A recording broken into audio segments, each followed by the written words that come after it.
아침 하나님께서 우리에게 주시는 말씀은 신약성경 마태복음 21장 23절에서 32절 말씀까지. 마태복음 21장 23절에서 32절. Scripture verses come from the book of Matthew chapter 21 verses 23 through 32. 자, 우리 같이 읽으시죠. 예수께서 성전에 들어가 가르치실새 대제사장들과 백성의 장로들이 나와 이르되 네가 무슨 권위로 이런 일을 하느냐, 또 누가 이 권위를 주었느냐. 예수께서 대답하시되 나도 한 말을 너희에게 물으리니 너희가 대답하면 나도 무슨 권위로 이런 일을 하는지 이르리라. 요한의 세례가 어디로부터 왔느냐, 하늘로부터냐 사람으로부터냐. 그들이 서로 의논하여 이르되 만일 하늘로부터라 하면 어찌하여 그를 믿지 아니하였느냐 할 것이요, 만일 사람으로부터라 하면 모든 사람이 요한을 선지자로 여기니 백성이 무섭다 하여 예수께 대답하여 이르되 우리가 알지 못하노라 하니 예수께서 이르시되 나도 무슨 권위로 이런 일을 하는지 너희에게 이르지 아니하리라. 그러나 너희 생각에는 어떠하냐? 어떤 사람에게 두 아들이 있는데 맏아들에게 가서 이르되 얘 오늘 포도원에 가서 일하라 하니 대답하여 이르되 아버지 가겠나이다 하더니 가지 아니하고, 둘째 아들에게 가서 또 그와 같이 말하니 대답하여 이르되 실소이다 하였다가 그 후에 뉘우치고 갔으니 그 둘 중에 누가 아버지의 뜻대로 하였느냐? 이르되 둘째 아들이니이다. 예수께서 그들에게 이르시되 내가 진실로 너희에게 이르노니 세리들과 창녀들이 너희보다 먼저 하나님의 나라에 들어가리라. 요한이 의의 도로 너희에게 왔거늘 너희는 그를 믿지 아니하였으되 세리와 창녀는 믿었으며 너희는 이것을 보고도 끝내 뉘우쳐 믿지 아니하였도다. 아멘. 찬양대에 특별 찬양이 있겠습니다.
예, 아름다운 찬양 감사합니다. 우리 찬양대에 새로 조인했던 우리 이승호 집사님네 내외가 아마 오클라호마에 와서 도너스 가게를 하면서 아주 힘든 가게를 맡아서 아마 지금 많이 마음적으로도 그렇고 또 현실적으로도 어려움을 많이 겪는 것 같은데, 오늘 부른 우리 찬양대 찬양이 우리 이승호 집사님에게 큰 위로가 됐으면 좋을 것 같아요. 성가대원들이 전화로라도 같이 위로와 격려를 좀 나누시면 좋겠습니다. 자, 우리 같이 읽은 말씀을 가지고 참된 권위라는 제목으로 잠깐 은혜를 나누고자 합니다. 말장난 같긴 하지만 권세와 권위라는 말은 같은 뜻이 아니에요. 법과 제도에 따른 삶의 외부적인 조건, 삶의 외부적인 조건에 의해서 주어지는 물리적인 힘을 가리켜서 우리가 권세라고 한다면, 권위라는 말은 외부 환경에 도움 없이 그 사람의 됨됨이, 내면 세계의 감동과 감화에 따른 것이다. 그렇게 구분할 수 있어요. 제도적으로 보장된 일정한 지위를 통해서 물리적 힘을 발휘할 수 있는 권세는 있지만, 그 사람 본연의 모습에서 생겨나는 권위를 갖지 못해서 힘의 남용만 있을 뿐 사람의 마음을 얻지 못하는 그런 경우가 많아요. 특별히 사회 지도층에 있는 사람들. 그런 뜻에서 권위란 권세를 사용하는 방법, 권세의 근거와 같은 것이다. 힘을 바르게 사용하도록 하는 내면의 정당성과 원칙이다. 원칙. 사회 그 유명인들 가운데 현직에 있을 때의 그 화려한 명성 혹은 그들의 경력이요, 은퇴 이후의 처지가 되면 한없이 초라해지는 그런 사람들이 있어요. 또 그런가 하면 그 반면에 오히려 은퇴 후에 현역에 있을 때보다도 더 많은 존경과 신망의 대상이 되는 분들이 많아요. 그런 모습을 보면 그 사람이 현직에 있을 때 그 사람의 활동 근거가 외부적인 조건에 있지 않고 그 사람의 내면적인 권위에서 비롯되었구나, 그걸 알 수 있어요. 조금 말이 좀 어렵지만 권세를 부리는 사람이 되지 마시고 권위를 간직한 사람이 되시길 축원합니다. 저들으라고 하는 말씀이에요. 목사가 소리만 지른다고, 한국에 갔더니 저보고 이북에서 왔느냐고, 왜 그렇게 설교를 크게 하느냐고. 사람이 되먹길 그렇게 되먹었는데 어떡하나.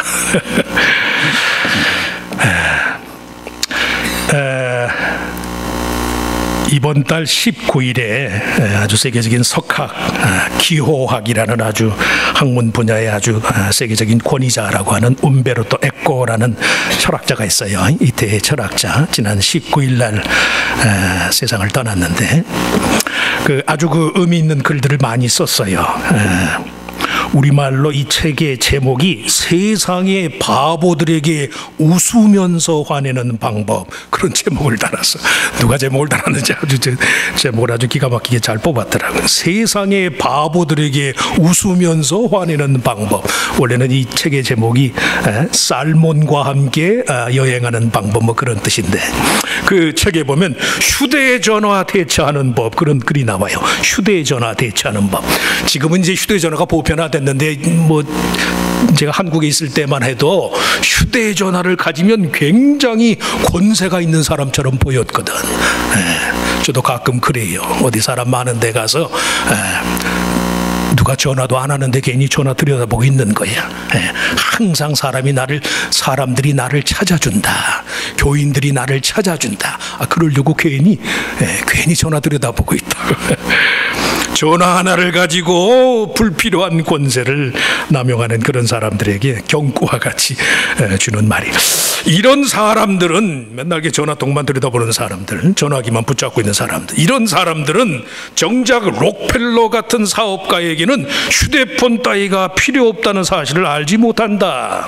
록펠러 같은 사람은 대규모의 유능한 비서진을 갖추고 있기 때문에 자기 할아버지가 임종을 맡고 있다는 소식 같은 것도 운전사가 와서 귓속말로 전해진다. 진짜 힘 있는 사람은 걸려오는 전화를 일일이 받아 받지 않는다. 늘 회의 중이라서 전화를 직접 받을 수 없는 자, 그가 바로 힘 있는 자이다. 권세와 권위가 그렇게 달라요. 그렇게 권세를 부린다고 해서 그 사람이 정말 힘이 있는 게 아니거든. 왜 이런 말씀을 드리느냐, 세 가지를 말씀하려고 하는데, 참된 권위는요, 그 무엇보다도 자기 스스로를 받아들이는 데 있어요. 자기 스스로를 받아들이는 사람, 자기 자신의 있는 모습 그대로의 매력과 권위를 전제하지 않고서는 다른 어떤 외부적인 힘의 가치도 보장할 수 없다는 말씀이에요. 자주자주 말씀하지만 믿음은 진실한 거거든요.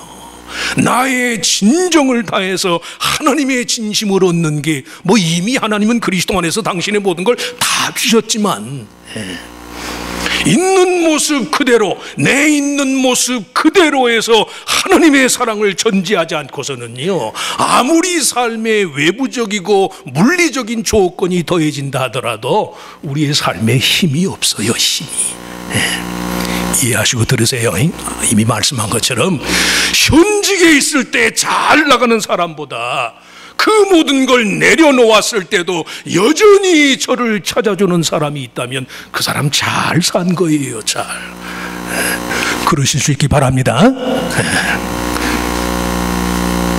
일부러 제가 그렇게 우리 교회 연세 드신 분들이 많다고 제가 일부러 드리는 말씀은 아니에요. 저도 늙을 거니까.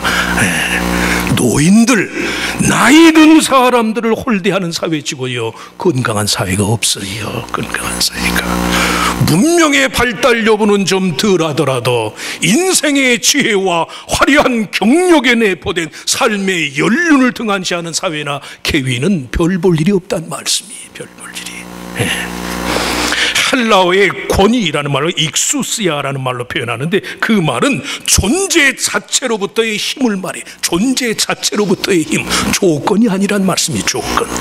자기 자신에 대한 긍정과 공율, 있는 그대로의 자기 모습을 사랑하고 아끼고 존중히 여기는 마음의 표현이에요. 누가 알아주건 안 알아주건.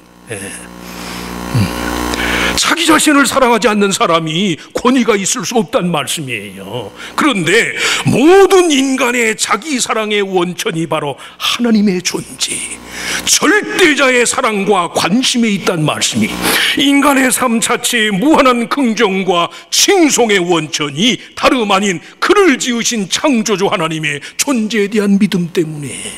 우리에게는 의가 없거든요. 경험하셔서 다 아시겠지만 사람은 다 거기서 거기지요. 이것도 이해하고 들으세요. 왜 처음 나오실 때는 기대감을 갖고 참 그분도 마찬가지일 테고, 근데 어디 시간이 지나면 그래요. 어디나 다 마찬가지지요. 어디나. 우리에게는 의가 없어요. 우리를 지으신 분이 창조주 하나님이라는 믿음 때문에 우리가 우리의 있는 모습 그대로를 사랑할 수 있다는 말씀이에요. 인간의 그 불의하고 불완전한 인간의 삶에 창조주 하나님의 간섭을 배제한다면 그 불안하고 그 부족하고 그 온전치 못한 걸 어떻게 할 거예요? 어떻게? 그래도 하나님이 계신다는 사실이 우리들 자신에 대한 모든 절망을 이기게 한다는 말씀이에요.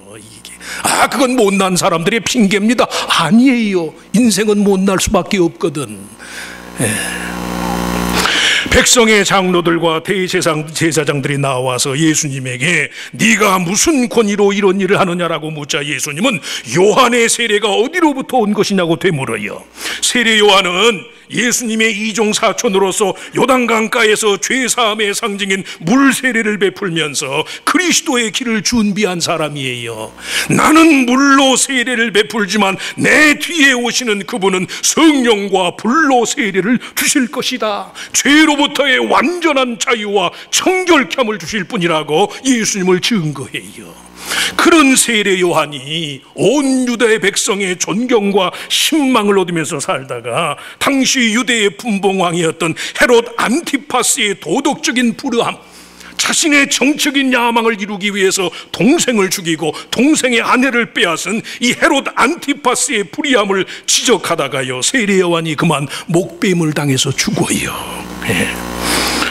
우리가 아는 것처럼 세례 요한은 제사장 가문에서 태어났잖아요. 아버지 스가랴가 제사장이었잖아요. 제사장. 제사장 가문의 후예로서 현실의 영달을 추구하는 식의 삶을 살면 얼마든 그럴 수 있었겠지만, 자신의 삶을 철저히 주님 예수 그리스도를 위한 것으로 여기면서 광야에 외치는 자의 소리로서의 저가 삶을 살아요. 그렇게 살다가 순교의 제물이 돼서 저가 세상을 떠난다는 말씀이, 이 요한의 세례가 어디로부터 온 것이냐라고 묻는 예수님의 질문은 그가 과연 참된 권위의 삶을 산 것이 아니냐라고 예수님이 반문한 거예요. 하늘로부터 보내심을 받은 자, 하나님 아버지의 기뻐하심을 받은 자로서의 삶을 사는 데 있어서만큼은 세례 요한과 주님 자신이 다르지 않다는 말씀이에요. 죽음이라는 인간의 삶의 필연적인 한계도 불구하고 그것이 강요하는 절망감을 넘어서요, 새로운 유형의 삶의 기원을 간직한 자가 바로 하늘로부터 난 자의 하늘로부터 난 자.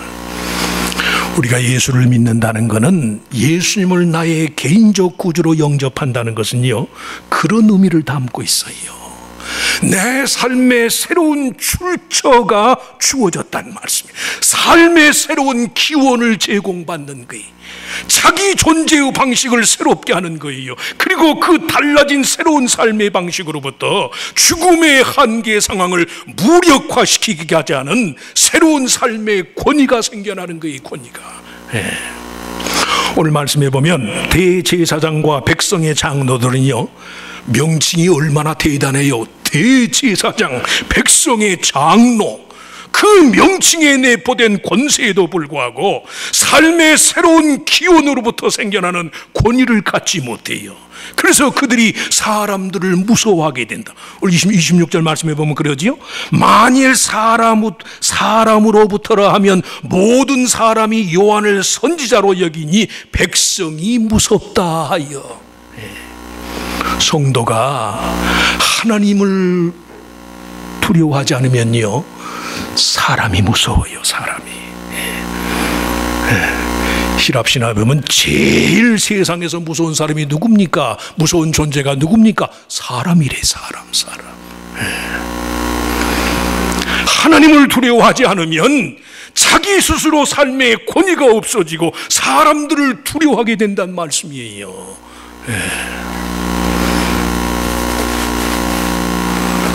삶의 신기원을 제공을 받으셔야 돼. 내가 비록 세상에서 이런저런 불의하고 부족한 환경에 매일지라도 성도로서의 내 삶의 기원은 그리스도 안에서 하늘로부터 주어진 것입니다. 이 믿음이 저와 여러분에게 있어야 돼요. 그래야 우리의 삶이 권위가 있다는 말씀이에요. 권위가. 대제사장이 백성을 두려워한다는 건, 이건 이치가 안 맞아도 한참 안 맞잖아요. 별거 아닌 일이 들어올 때가 있어요. 근본을 살펴보시라고. 근본. 그게 무슨 문제든 간에, 무슨 경제적인 문제건 심리적인 문제건 무슨 문제건 간에 자기 속에 두려움이 있을 때요, 근본 원인을 살펴보세요. 내 삶의 기원이, 내 삶의 근본이 하나님께 있습니다. 이 믿음을 간직하면 다 극복이 되는 거예요. 다. 그러실 수 있길 축원합니다. 믿음이 하도 보편화돼서 그저 무슨 취미생활하는 것처럼 신앙생활을 해버리는 그런 시대가 됐지만, 그 근본과 본질은 그렇단 말씀이에요. 그런 뜻에서 참된 권위의 또 다른 특성은 스스로 돌이킬 줄 아는 데 있다. 예수님이 뜬금없이 권위에 관한 질문에 직면해서 포도원 주인의 두 아들에 관한 이야기를 해요. 이 두 아들에 관한 이야기는 사람이 스스로 온전한 상태로 그 마음을 돌이키는 것이 얼마나 힘든 것인지, 그리고 그 일을 가능케 한 사람이 얼마나 권위 있는 사람인지를 보여주는 거예요. 아버지의 청을 거역한 맏아들이 사는 세계와, 잘 들으세요. 아버지의 청을 거역한 맏아들이 사는 세계하고, 처음에는 거역하였지만 뉘우치고 아버지의 뜻을 따르기로 결심한 둘째 아들이 사는 세계는 전혀 달라요. 전혀. 같은 시간 같은 공간에 사는 것이지만 아버지의 뜻에 대한 순종의 의지와 결심의 지배를 받는 것이기 때문에 그 삶의 질적인 면에 있어서 전혀 다르단 말씀이. 그런 경우가 많아요. 이건 뭐 다른 사람 얘기하면은 뭐 흉보는 것이니까 뭐 제 얘기.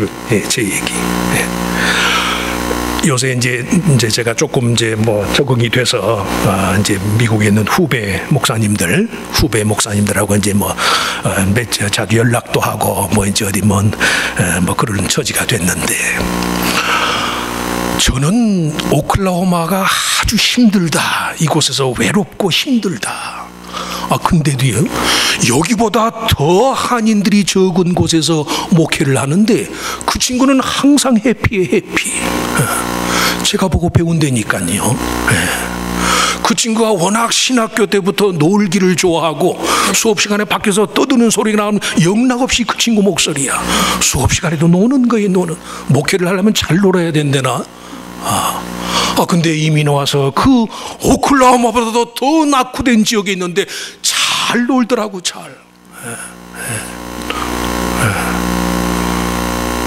사람이 그래서 그런지 또 그 동네에는 목사님들이 잘 노는 목사님들이 많아.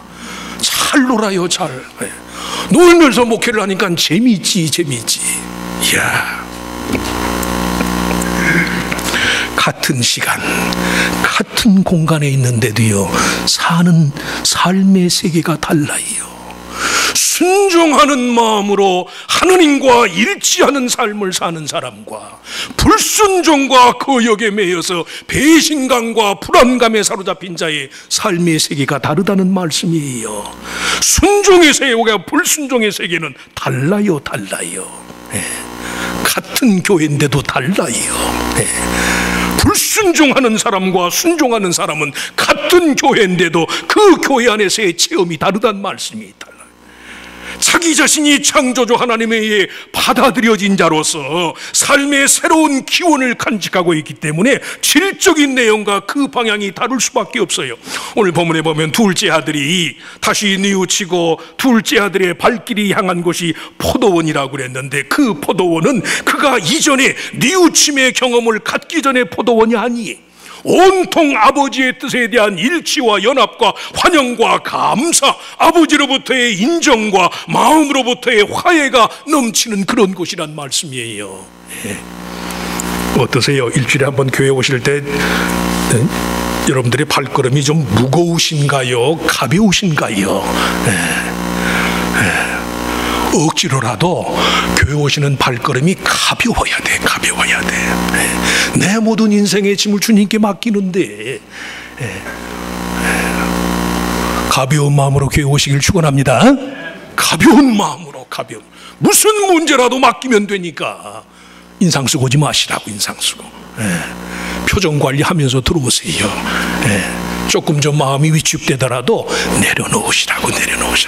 저 사람은 언제 나를 안다고 나보고 웃어 기분 나빠하지 말고 조금 좀 정신줄을 놔도 돼요. 왜? 그래야 하나님의 성령이 지배하시니까. 내 정신줄이 워낙 뚜렷하니까 성령이 지배를 못해. 이해하시고 들으세요. 교회 오시면 조금 정신줄을 놓으시라고. 괜찮아요. 농담이 아니라. 최대한 같은 노동의 개념이라 하더라도 노동의 자발성과 책임감과 참된 주인의식을 동반한 거룩한 보상 심리의 지배를 받으니까 같은 일을 하면서도 기쁜 거예요. 물리적인 삶의 경계가 있을진 모르지만 스스로 아버지의 자랑과 긍지가 되고자 하는 마음의 일체감에 있어서만큼은 무한대의 심리적인 확장을 경험한다는 말씀이. 오늘 말씀에 가만히 보면 예수님이 아주 단도직입적으로 말씀을 해요. 큰아들은 대제사장들과 백성의 장로들을 의미한다. 뉘우치고 돌아온 작은아들은 세리들과 창녀들을 가리킨다. 유대 사회의 전통적 가치관에 따라서요, 가장 심한 사회적 모멸과 수치의 대상이던 자들이 실상은 가장 풍부한 심적인 자유와 마음의 확장을 경험했단 말씀이. 차이는 한 가지예요. 그들은 마음을 돌이킬 줄 알았어요. 마음. 차이가 뭡니까? 예수 잘 믿는 차이가 뭡니까? 교회 생활 행복하게 발걸음 가볍게 하는 차이가 뭡니까? 마음을 돌이키는 게. 그래서 아까 우스갯말로 정신줄을 잠깐 놓으시라고. 하나님의 뜻인 줄 알면 놓으세요. 인상 쓰지 마시고. 기도하는 것도 순하게. 능력이 필요해서 하나님의 강한 능력을 달라고 그럴 때는 간절하게 하지만 우리의 모든 문제를 알 때는 하나님 앞에 순하게. 제가 한국에 있던 교회에서는 어느 권사님은요, 그 양반은 노래하면서 기도를 해요. 노래. 남진 나훈아가 노래 부르는 그 곡조를 그냥 자기 말로 그렇게 기도를 해요. 처음엔 저 하나님을 저렇게 경시하나 아니더라고. 유행가는 전부 사랑이 주제잖아. 사랑.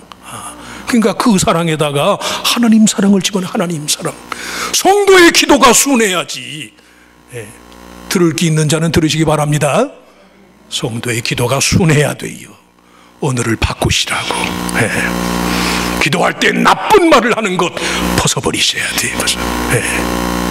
그러셔야지. 왜? 같은 노동이지만 이 노동은 내가 차원에서 하는 것이고 아버지의 것이 전부 나의 것이니까. 그 마음의 돌이킴, 그 뉘우침이 마태복음 21장 3절에 보면 가룟 유다는요, 그 마음의 뉘우침이 얼마나 어려웠는지 끝내 마음을 돌이키질 못하고 스스로 목숨을 끊어요. 스스로. 마음 돌이키는 게 하나님의 은혜예요. 생각을 바꿔주는 게 하나님의 은혜야. 은혜. 잘 들으셔. 걸리적거려도 들으셔야 돼요. 교회에서. 교회 나오셔서 목사의 말을 들으셔야 돼요. 마음을 내려놓으시라고, 바꾸시란 말씀이에요. 그런 뜻에서 참된 권위의 세 번째 특징은 믿음의 실천이었어요. 실천적 영성이라고 우리가 가끔 그런 말을 하는데요, 높은 데 거하시는 창조주 하나님의 뜻이 인간 세상의 세속적이고 일상적인 삶의 요소들과 다르지 않더라. 가장 거룩하고 지고지순한 것이 때로는요, 가장 사소하고 조야한 형태로 표현될 때가 많아요.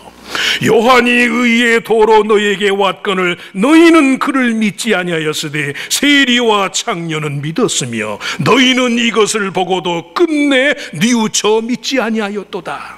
세리와 창녀들이 믿은 이유는 단순히 그들 스스로 죄가 많았기 때문에.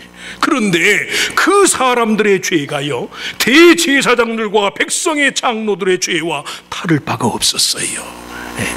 이 말씀도 잘 들으세요. 세리와 창기들의 죄가 대제사장과 백성의 장로들이 범한 죄와 다를 바가 없어요. 다를 바가. 하나님의 뜻을 위반하는 것이라는 그 점에 있어서는 똑같은 거이. 뭐가 달라요? 세리와 창기들은 내가 죄인이라는 생각 때문에 마음을 바꿔요. 나는 하나님 앞에 부족하고 모자란 사람이라는 생각 때문에 마음을 바꾼다는 말씀이, 그 마음 바꾸기가 그렇게 어렵다니까요. 사소한 것 한 가지라도 창조주 하나님 아버지의 뜻을 따라서 행하고자 하고 그의 마음에 드는 방식대로 삶을 살고자 하는 마음이 그들의 발길을 하나님 나라로 들어가도록 해주더라는 말씀이. 오늘 본문 31절에 예수님이 내가 진실로 너에게 이르노니 세리들과 창녀들이 너희보다 먼저 하나님 나라에 들어가리라. 하나님 나라에 들어가리라는 이 헬라의 동사가요, 미완료 현재 진행형. 그들이 지금 그 모습 그대로 백성의 장로들과 대제사장들보다 한 발 더 먼저 하나님 나라에 들어가고 있더라. 한 발 먼저. 스케이팅 같은 데 보시면 1000분의 1초로도 1등을 하고 1000분의 1초의 차이. 결승전에 도달해가지고 나를 쫙 미는데 그게 어떤 건 1000분의 1초 차이라니까. 한 발 더. 그 사소한 것 한 가지를 하나님의 뜻에 따라서 마음을 바꿨더니 그들이 하나님 나라에 들어가요. 믿음 생활이 뭐 대단한 건가요? 교회를 처음 나오시는 분들은 예수 교회 다니고 하는 게 무슨 굉장히 특별해 보이고 이상한 것 같지만 믿음 생활의 별거 아니에요. 사소한 거 한 가지라도 하나님의 뜻이 이렇다 생각하면 바꾸는 거예요. 말 한마디라도 이미 말씀한 것처럼 기도할 때 하나님께 드리는 말 한마디라도 순하게 하나님의 뜻을 따라 바꾸는 거예요. 그렇게 우리의 사사로운 행동 한 가지를 바꿔갈 때 우리의 팔이 하나님 나라에 들어간다는 말씀이에요.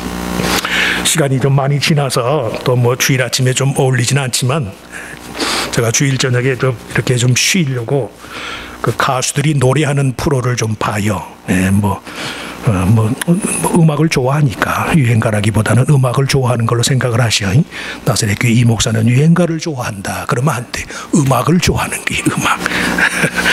지난주 프로의 명곡의 뮤지컬 배우이기도 하고 뮤지컬 가수이기도 한 홍지민이라는 그 여자 가수가요.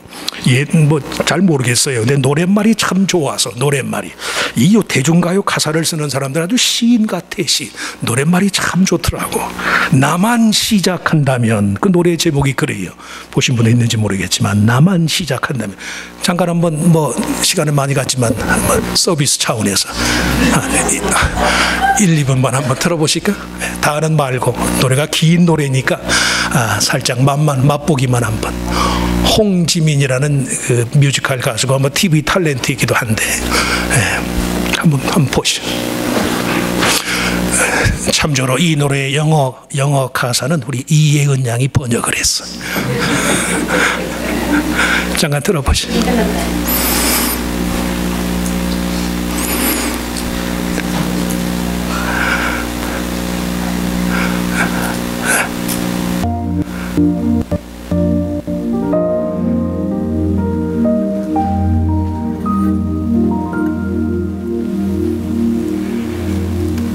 나만 시작한다면 달라질 세상 나 진정 원하는 그 일을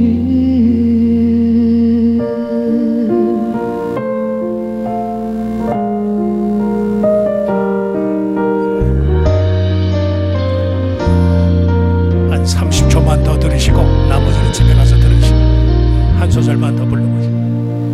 내가 태어날 때 부모님은 날 보며 수많은 생각과 기대하셨겠지. 어릴 때나 지금도 변함없는 것 자랑스러운 나를 보여주니 시간이 언제나 나를 반기고 저 파란 하늘은 이렇게 날 지켜보고 나만 시작한다면 달라질 세상 나 진정 원하는 그 일을. 됐어. 거기까지만. 다 보여주면 재미가 없으니까 집에 가서 보시라고. 시간은 언제나 나를 반기고 저 파란 하늘은 이렇게 날 지켜보고 나만 시작한다면 달라질 세상. 제 메시지의 강조점은 거기 있어요. 나만 시작한다면 달라질 세상. 어떤 사람은 세상이 변하지 않기 때문에 내가 못 변합니다. 믿음 없는 사람이에요. 내가 변하면 세상이 바뀔 줄 믿습니다. 믿음 있는 사람이 사소한 거라도 말 한마디라도 매너 한 가지라도 불순종의 그늘에서 순종의 공간으로 순종의 결심으로 나만 바뀐다면요 바뀌어요. 네. 세상이 나를 이렇게 어렵게 만들었습니다. 사람들이 나를 속이고 사람들이 나를 배신하고. 옛날에도 그랬어요. 옛날에도 예수님은 2000년 전에 오셨는데도 그 예수님이 제자들에게 배반을 당해 예수님도 그랬어요. 뭐가 달라요? 주님은 마음을 바꾸신 거예요. 한숨과 탄식과 함께 마음을 바꾸시라고. 마음을. 나만, 시간은 언제나 나를 반기고 저 파란 하늘은 이렇게 날 지켜보고, 나만 시작한다면 달라질 세상, 나 진정 원하는 그 일을 그 누가 무슨 말을 내 삶에 던져도 흔들리지 않을 수 있는 내 삶의 주인은 나임을 알고, 아직 늦지 않았음을 알고, 슬프면 슬픈 대로 날 떠맡겨도 부서지지 않는 커다란 인생의 무대에서 지금부터 시작이야. 내가 바뀌면 새로워요. 어떤 사람에게 하나님이 새로움을 주십니까? 작은 것이라도 이것이 하나님의 뜻인 줄 알면 바꿀 줄 아는 사람, 회개하는 사람, 그 사람이 정말로 권위 있는 사람이에요. 아무리 모든 걸 다 가져도 그 마음이 바뀌지 않는 사람은